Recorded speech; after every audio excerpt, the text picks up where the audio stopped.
Shri MB Karnawat high school Palanpur द्वारा चालता online शिक्षणना वर्गों में धोरण 12 कॉमर्स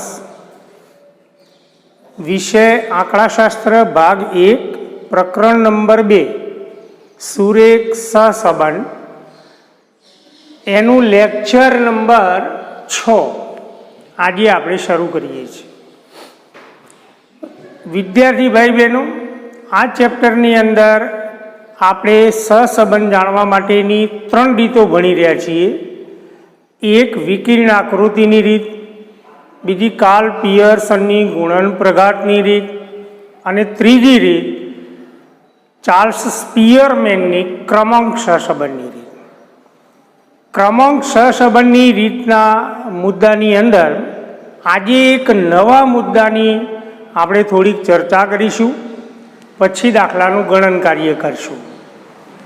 અગાઉ આપણે 5 લેક્ચરની અંદર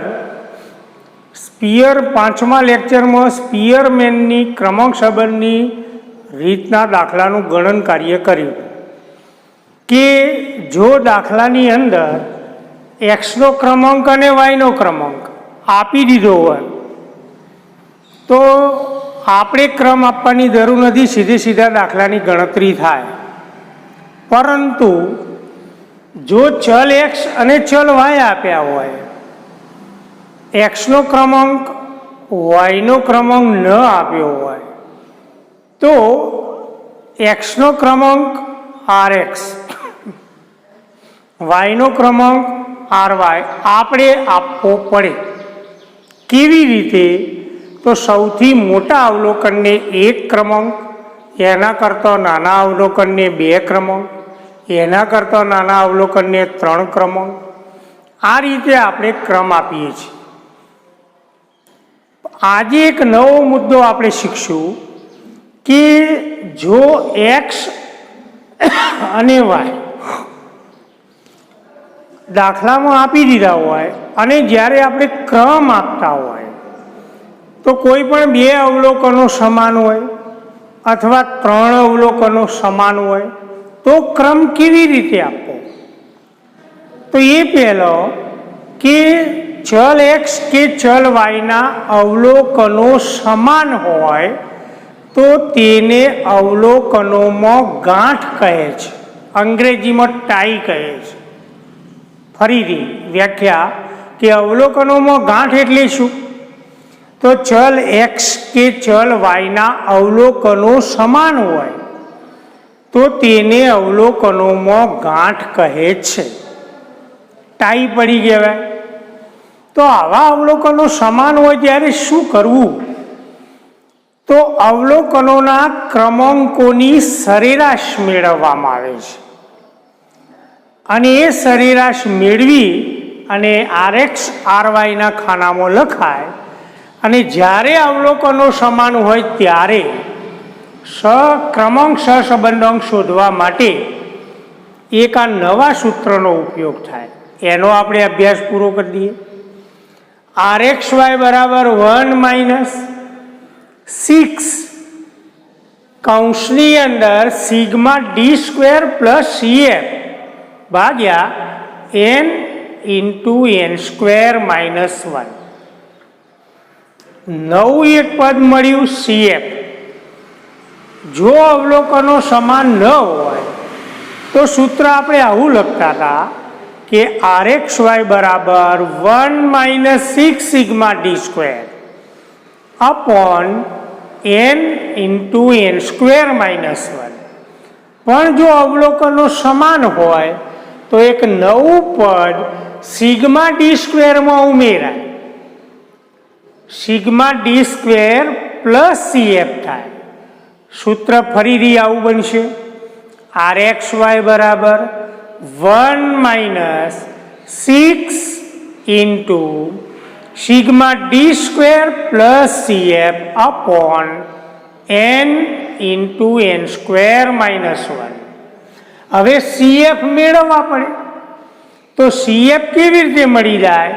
તો એનું સૂત્ર લખ્યું કે CF બરાબર સિગ્મા m³ - m/12 CF બરાબર સિગ્મા એમ ઘન માઇનસ એમ ભાગ્યા 12। હવે એમ એટલે શું? તો એમ એટલે અવલોકનનું જેટલા વખત પુનરાવર્તન થાય તે સંખ્યા। દાખલા તરીકે 160 નંબરનું અવલોકન 2 વખત આવે છે, તો 160 નામના અવલોકનનું 2 વખત પુનરાવર્તન થાય તો એમની જગ્યાએ 2 લખાય। 2 નો ઘન 8 થાય, માઇનસ 2 6 થાય, 6 ભાગ્યા 12 0.5 થાય। તો CF બરાબર સરવાળો 0.5 મળે। ધારો કે 160 અવલોકન 3 વખત પુનરાવર્તન પામે છે। 160 અવલોકન 3 વખત પુનરાવર્તન પામે છે તો m બરાબર 3, 3 નો ઘન 27 માઇનસ 3 24 ભાગ્યા 12 એટલે 2, તો CF બરાબર 2 મળશે। એ જે કિંમત CF ની મળે એ આપણે સૂત્રમાં લખશું। સિગ્મા ડી સ્ક્વેરમાં CF પ્લસ કરીશું અને 6 વડે ગુણાકાર કરીએ એટલે અંશમાં એ કિંમત મળી જાય। છેદમાં n બરાબર અવલોકનોની સંખ્યા અને સાદું રૂપ આપીએ તો ક્રમાંક સહસંબંધાંક મળી જાય। તો મિત્રો, આ સૂત્રથી ક્રમાંક સહસંબંધાંક ક્યારે શોધવો? કે જ્યારે અવલોકનોનું પુનરાવર્તન થતું હોય ત્યારે। હવે એના સંદર્ભમાં સ્વાધ્યાય 2.3 અને એનો એક્ઝામ્પલ 5 એની ગણતરી કરીએ તો નીચે આપેલ પતિ અને પત્ની વિશેની નીચેની માહિતી પરથી તેમની ઊંચાઈ વચ્ચેનો ક્રમાંક સહસંબંધાંક, મેં કહ્યું હતું ક્રમાંક સહસંબંધાંક શોધો તો જ ક્રમાંક સહસંબંધાંકની રીતે દાખલો ગણવાનો। હવે આપણે પતિની ઊંચાઈ એટલે x અને પત્નીની ઊંચાઈ એટલે y, તો એના અવલોકનો ઝડપથી આપણે નોંધી દઈએ। 156, 153,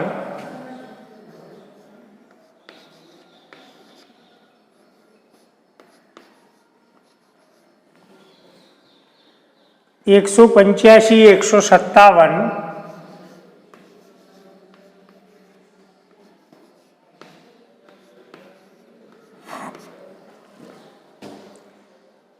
163, 191,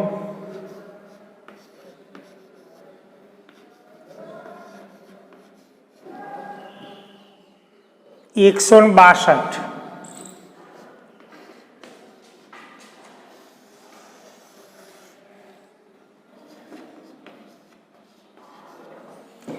156, 153, 185, 157, 163, 191 ને 162।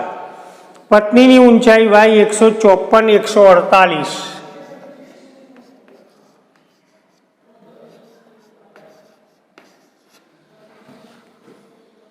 162, 157,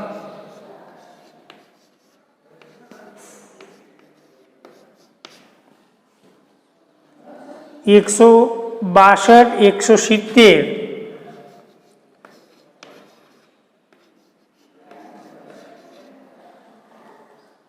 154,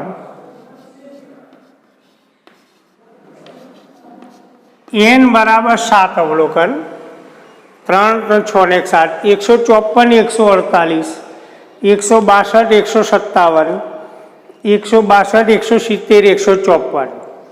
હવે મિત્રો, બહુ અગત્યનો મુદ્દો કે દાખલામાં પતિની ઊંચાઈ ને પત્નીની ઊંચાઈ ચલ x ચલ y આપ્યા તો x નો ક્રમ rx અને y નો ક્રમ ry આપણે જાતે નક્કી કરીએ। x નો ક્રમ સૌથી મોટા અવલોકનને આપણે એક ક્રમ આપશું। તો આપણે નજર કરીએ તો 191 સૌથી મોટું અવલોકન છે, એક જ વખત આવે છે માટે એક ક્રમ આપીએ। એના કરતાં નાનું અવલોકન 185 એક જ વખત આવે છે તો એને 2 ક્રમ આપીએ। 185 થી નાનું અવલોકન 163 આવે છે તો 163 ને આપણે 3 ક્રમ આપી દઈએ। 163 થી નાનું અવલોકન 162 એક જ વખત આવે છે, માટે આપણે એને 4 ક્રમ આપીએ. હવે 162 કરતો નાનું અવલોકન 157 એક જ વખત આવે છે, માટે 5 ક્રમ આપીએ. એના કરતો નાનું અવલોકન 156 એક જ વખત આવે છે, માટે એને 6 ક્રમ આપીએ. અને સૌથી નાનું અવલોકન 153 એક જ વખત મળે છે, માટે એને 7 ક્રમ આપીએ. તો એક્સના અવલોકનોમાં કોઈ અવલોકનનું પુનરાવર્તન થતું નથી, માટે સરેરાશ મેળવવાની કોઈ જરૂર નથી. તો 6, 7, 2, 5 6, 7, 2, 5 3, 1, 4. હવે મહત્વનો મુદ્દો આવ્યો, વાયના અવલોકનોને ક્રમ આપીએ. તો સૌથી મોટું અવલોકન 170, તો સૌથી મોટું અવલોકન 170 એક જ વખત મળે છે, માટે એને 1 ક્રમ આપી દઈએ. તો 170 ને 1.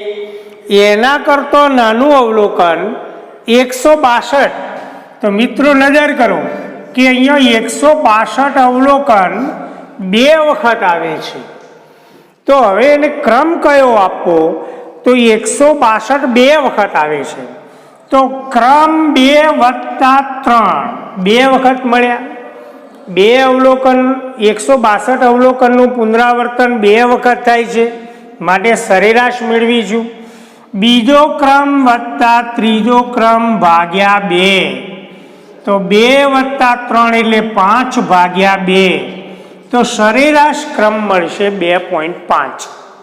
ફરીથી 162 અવલોકનનું 2 વખત પુનરાવર્તન થાય છે, માટે ક્રમ 2 વત્તા ક્રમ 3 સરવાળો ભાગ્યા 2, તો સરેરાશ ક્રમ 162ની સામે 2.5 2.5. જો 162 અવલોકન 3 વખત આવતું હોય તો બીજો ક્રમ વત્તા ત્રીજો ક્રમ વત્તા ચોથો ક્રમ સરવાળો ભાગ્યા 3 થાય. 2 વત્તા 3 વત્તા 4 9 ભાગ્યા 3 બરાબર 3 થાય. પણ અહીંયા 162 અવલોકનનું 2 વખત પુનરાવર્તન થાય છે, માટે બીજો ક્રમ વત્તા ત્રીજો ક્રમ ભાગ્યા 2 કરવાથી 2.5 મળશે. હવે 162 કરતો નાનું અવલોકન આપણે શોધી કાઢીએ. તો 162 કરતો નાનું અવલોકન 157 છે. બીજો ક્રમ અને ત્રીજો ક્રમ અપૈયો, માટે 157 ને 4 ક્રમ મળશે. 157 કરતો નાનું અવલોકન 154. હવે 154 2 વખત આવે છે. 154 અવલોકનનું 2 વખત પુનરાવર્તન થાય છે. તો આપણે 157 ને ચોથો ક્રમ આપી દીધો. હવે પછીના 2 ક્રમ, તો 5મો ક્રમ વત્તા 6થો ક્રમ ભાગ્યા 2, તો 11 ભાગ્યા 2 કરીએ તો 5.5 સરેરાશ ક્રમ મળશે. એ 5.5 154ની સામે દર્શાવવામાં આવશે. ફરીથી 157 ને ચોથો ક્રમ આપી દીધો. 157 કરતો નાનું અવલોકન 154 2 વખત પુનરાવર્તન થાય છે. તો ચોથા ક્રમ પછીના 2 ક્રમ, 5મો ક્રમ વત્તા 6થો ક્રમ ભાગ્યા 2, તો 11 ભાગ્યા 2 એટલે 5.5. 5મો 6થો નંબર અપાઈ. હવે 154 કરતો નાનું અવલોકન 148, તો એને છેલ્લો ક્રમ 7મો મળશે. તો 5.5 7 2.5 4 2.5 1 અને 5.5. હવે બાકીનો ખાનો આપણે રાબેતા મુજબ બનાવીશું. ડી બરાબર RX માઇનસ RY, તો આપણે બાદ બાકી કરીશું. તો ડી બરાબર RX માઇનસ RY. 6માંથી 5.5 બાદ કરીએ તો 0.5. અહીંયા 0. 2માંથી 2.5 બાદ કરીએ તો નિશાનીનું આપણે ધ્યાન રાખશું, -0.5. 5માંથી 4 બાદ કરીએ તો 1. 3માંથી 2.5 બાદ કરીએ તો 0.5. એકમાંથી 1 બાદ કરીએ, 4માંથી 5.5 બાદ કરીએ તો -1.5, અને આપણે ભણી ગયા કે સિગ્મા ડી બરાબર હંમેશા 0 થવા જોઈએ. તો આપણે માઇનસ માઇનસનો સરવાળો કરીએ તો -2 થયા, પ્લસનો સરવાળો કરીએ તો +2 થયા, -2 + 2 બરાબર 0. હવે આપણે વર્ગ કરીએ તો 0.5નો વર્ગ 0.25 થાય, 0નો વર્ગ 0, 0.5નો વર્ગ -0.5નો વર્ગ 0.25, 1, 0.25, 0 અને 2.25. સિગ્મા ડી સ્ક્વેર બરાબર, હવે આપણે સરવાળો કરી દઈએ તો 0.25, 0, 0.25, 1, 0.25, તો 25, 25, 1, 2 2 4, તો સિગ્મા ડી સ્ક્વેર બરાબર 4 મળે છે. કોષ્ટક તૈયાર થઈ ગયું. હવે મિત્રો આપણે અહીંયા ગણતરી કરીશું, CFની ગણતરી કરીશું. 1 તો 154 અવલોકન, 154 અવલોકનનું 2 વખત પુનરાવર્તન થાય છે, માટે CF બરાબર સિગ્મા m બરાબર 2 વખત પુનરાવર્તન થાય એટલે m બરાબર 2, તો 2નો ઘન -2 ભાગ્યા 12, તો સિગ્મા 2નો ઘન 8 થાય, 8માંથી 2 જાય તો 6 થાય, તો 6 ભાગ્યા 12 કરીએ તો 0.5, તો CFની કિંમત 0.5 મળે છે, 0.5. એ જ રીતે 162 અવલોકનનું પણ 2 વખત પુનરાવર્તન થાય છે, માટે m બરાબર 2, તો 2નો ઘન -2 એટલે 8 - 2 એટલે 6 ભાગ્યા 12 એટલે 0.5 મળશે, તો એનો CF પણ 0.5 મળશે. કુલ CF બરાબર 0.5 વત્તા 0.5 બરાબર 1 મળશે. તો CFની કિંમત 1 મળશે.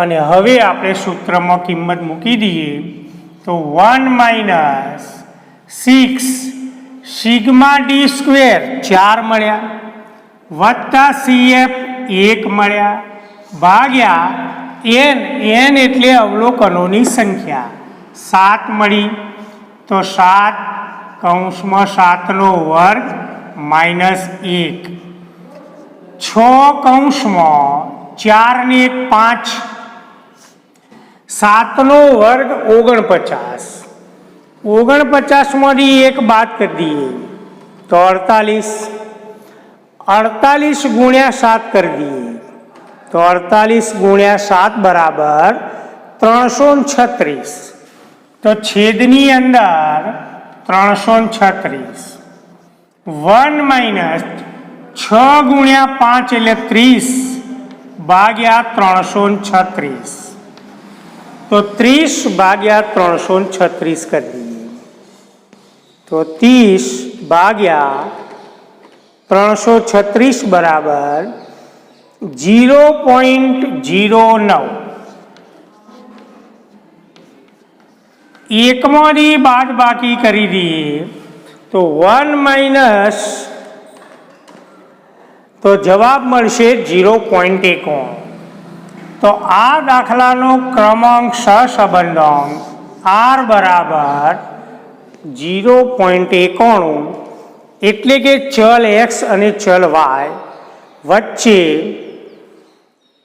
ગાઢ ધન સહસંબંધ છે એમ કહેવાય, કારણ કે જવાબ 1ની નજીકનો મળ્યો. તો પતિ અને પત્નીની ઊંચાઈ વચ્ચેનો સહસંબંધાંક 0.91 મળે છે. તો મિત્રો એક આ નવો મુદ્દો આપણે ભણ્યા કે અવલોકનો સમાન હોય તેને અવલોકનોમાં ગાંઠ કહે છે. તો સરેરાશ ક્રમાંક મેળવવામાં આવે છે અને સૂત્રની અંદર CFનો ઉપયોગ કરવામાં આવે છે.